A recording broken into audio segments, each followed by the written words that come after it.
তো আমরা রাজনৈতিক দলগুলো ফ্যাসিবাদ বিরোধী আন্দোলনে ওনারা 15 বছর একসাথে আন্দোলন করেছে। আমরা ওনাদেরকে একটু সময় দিতে চাই। ওনারা একটু যেসব বিষয় উল্লেখ করলাম সেগুলো আলোচনা করে এগ্রি করতে পারে নাকি আমরা একটু দেখি। আজকের মিটিংয়ে যা আলোচনা হয়েছে তা আপনাদের লিখিতভাবে আমি জানিয়েছি। এর বাইরে কিছু বলার কোনো স্কোপ নাই, কোনো প্রয়োজন নাই। আমরা কোনো আলটিমেটাম দেই নাই, আমরা আহ্বান জানিয়েছি। আলটিমেটাম শব্দটা আমি আপত্তি করছি। আর আমরা অপেক্ষা করব, তারপর অবশ্যই সরকারের মতো অ্যাক্ট করবে। আমি বলেছিলাম প্রধান উপদেষ্টার নেতৃত্বে উপদেষ্টা পরিষদ, প্রধান উপদেষ্টা নেতৃত্বে উপদেষ্টা পরিষদ, এই সিদ্ধান্ত থেকে আমরা মোটেও সরে আসি নাই।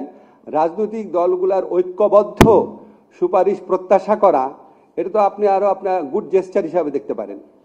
আপনারা সবাই জানেন, বহু আলোচনা করেছে সরকার, আর কোনো আয়োজন করতে যাচ্ছে না। এই রাজনৈতিক দলগুলা, যারা ফ্যাসিবাদ বিরোধী রাজনৈতিক দলগুলো আছে, ওনারা 15 বছর নিজেরা আলোচনা করে বহু গুরুত্বপূর্ণ সিদ্ধান্ত নিয়েছেন। ওনারা অত্যন্ত প্রতিকূল সময়ে একসাথে আন্দোলন করেছেন, একসাথে নির্যাতনের শিকার হয়েছেন।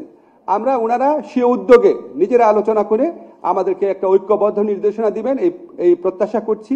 আমি একটি দলের থেকে আলোচনার আহ্বানও জানানো হয়েছে, আমরা এটাকে স্বাগত জানাই। এই প্রসঙ্গে আমাদের এখন কোনো মন্তব্য নাই। আমরা রাজনৈতিক দলগুলো নিজেরা আলাপ আলোচনা করে এই বিষয়টাও আমাদেরকে একটা ঐক্যবদ্ধ নির্দেশ, ওনারা যদি আলাপ আলোচনা করেন আমরা এটা খুব আমাদের জন্য কাজটা সহজ হয়।